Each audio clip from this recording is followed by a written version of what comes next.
Hello mga kabudgets! Welcome back to our channel, or if you are new here, hi! Welcome to Live Budget channel. My name is Leia, and in this channel I do cash stuffing, budgeting, and everything in between. So if you like this kind of content, go hit the subscribe button and the notification bell beside to be updated in my future uploads. So for today guys, we are going to stuff my Gcash binder. So if you notice, I uploaded 2 videos last Sunday. Dapat yung isa nun is for this Sunday, pero namali ako sa pag-schedule. That's why I'm doing this, to give you din an update. And on the next Sunday, yun na lang yung pahinga ko, na hindi ako magpo-post, or if ever, kung wala akong may content. So today we are going to stuff my Gcash binder. So as you can see, I am already using this expense tracker na dapat for 2024 pa. Kaya lang naubos na yung ibang pages nung dati kong tracker at wala na akong pampalit doon. So I decided to use this na para parang kaatsusan lang. So eto siya guys. Eto na yung niya. Yung mga kaatsusan niya, andito na siya. So ayan. So let's start with my side hustle income. Let's skip sides. And these are the money. Hindi pa siya maayos kasi biglaan lang to na cash stuffing natin. Nga pala, the winner that I've post on my previous video, yung winner nung collab giveaway namin, hindi talaga siya sa akin, nag-contact, hindi talaga siya nag-message. Siguro hindi na siya active dito sa YT. So that's why I draw another winner kahapon ata or nung isang araw. 'Di ba dapat I was supposed to draw another winner last November 22, pero nag-extend pa ako to give her time. Baka lang siya, busy and all. Tapos hindi pa din talaga. So draw ulit ako ng another winner, at yung panibago kong winner na siya sa akin, nag-message na, and i-ship out ko na lang yung price niya. So let's start with side hustle income. Side hustle income will get 20 pesos. So side hustle income now has 100, 200, 300, 400, 500, 1, 2, 3, 4, 640 pesos. I already updated my tracker para dire-diretso na tayo. For my husband, I'm going to add 50 pesos. So, meron na siyang 70 pesos.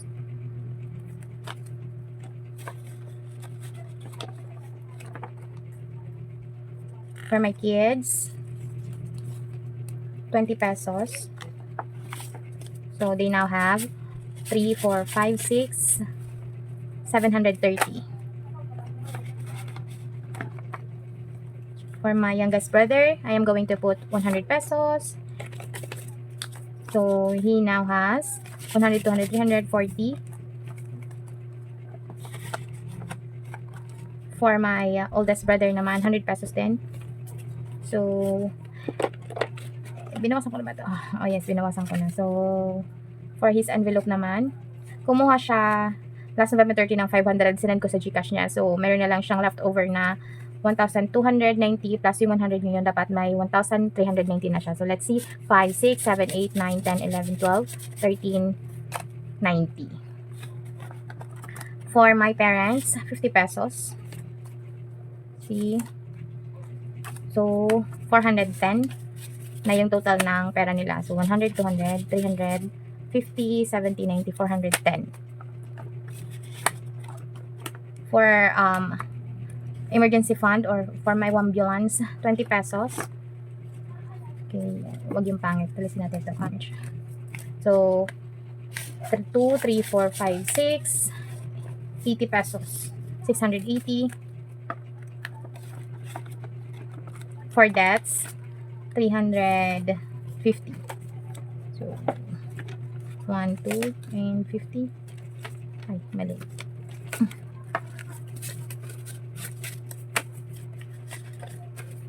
Tama ba? 100, 200, 300, 400, 500, 600, 90. Siguro hindi ko pa nabawas yung 161 dito. Ayusin ko na lang to later.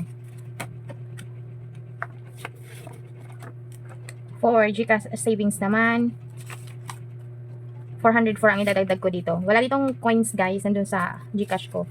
Basta magdadagdag ako dito ng 400 lang. Ginawa ko lang siyang 404 kasi para walang coins dito. Para maging ano siya, even yung number niya. So, ayan. Meron na siyang 6, 7, 8, 9, 10, 11, 12, 90. So, ayusin ko na lang ulit later. Hindi ko pa ata ito naayos. So, that's it guys. That's super short. So, eto naman natirang to. I am going to accumulate this. Hindi siya makaka-reach ng 3,000 pesos. Hindi ko siya i-reach kasi I am going to complete my Christmas saving challenge. Basta all of my Christmas saving challenge this coming week. Baka next week yun yung maging content ko. We'll see. Depende sa yung pinaka leftover kong income this week. Tapos, we'll see next week kung pwede na siya i-cash stuff. Basta dapat makomplete ko yun before mag-25 kasi gagamitin namin yung pera for our pagkain and all sa New Year and sa Christmas. And also, I am going to share this with you guys. Hindi pa naman ata ako masyadong matagal. So, this is a weekly planner that I ordered from Shopee. So, I don't know if you guys do meal planning. And I am trying, sabi ko nga sa inyo, I am trying to cook for us. So, ang ginagawa ko naman, instead of meal planning, because I am not into that, hindi ko yun masusunod because, you know, may mga ganap na minsan hindi, hindi expected. So, I know myself na hindi ko yun masusunod. But, what I am doing is, I monitored our meal na lang, yung mga ulam namin, para to avoid repetition, tapos to track din how much canned foods, processed foods yung mga kinakain namin. So, nag-start lang ako last November kasi November 22 dumating. So far, the only questionable dish that I've made is the chicken tapa or chicken steaks. Hindi ko magets. Basta yung niya, pag may mga ganito ako, may mga discover ako ng kung ano-ano. Dito sa part na likod niya, nilalagay ko yung yung recipe or yung mga condiments na ginamit ko dun sa recipe na yun. Lalo na pag medyo malasa siya, medyo masarap. Kasi parang siya, yung ginawa ko dito is yung basta yung ingredients sa beef tapa, ginawa ko sa chicken tapa. Pero may added cornstarch yun kasi yung chicken strips na yun, doon din ako kumuha ng pang yung chicken nuggets, pero chicken talaga siya. Walang chicken nuggets lang na may breading, na dinutot ko, may cornstarch, tapos dinip ko sa egg, tapos sa breadcrumbs. So, ayun, yung tira doon, tinamad na ako gawin yun kasi napuno ko na yung Tupperware ko. So, ginawa ko siyang, dinagdagan ko siya nung ingredients sa beef tapa. Tapos, nung niluto ko siya, nilagyan ko siya ng madaming sibuyas. Tapos, nilagyan ko siya ng 1/8 ata yun na evap. Kasi meron akong nilagay sa freezer na tirang evap. So, nilagay ko doon. Tapos, okay naman siya. Masarap siya. So, yun lang as far as prepping our ulam. So, yun pa lang. And also, yung ito, maglalagay din ako dito ng pag nag-eat out kami. Inonote ko din siya dito.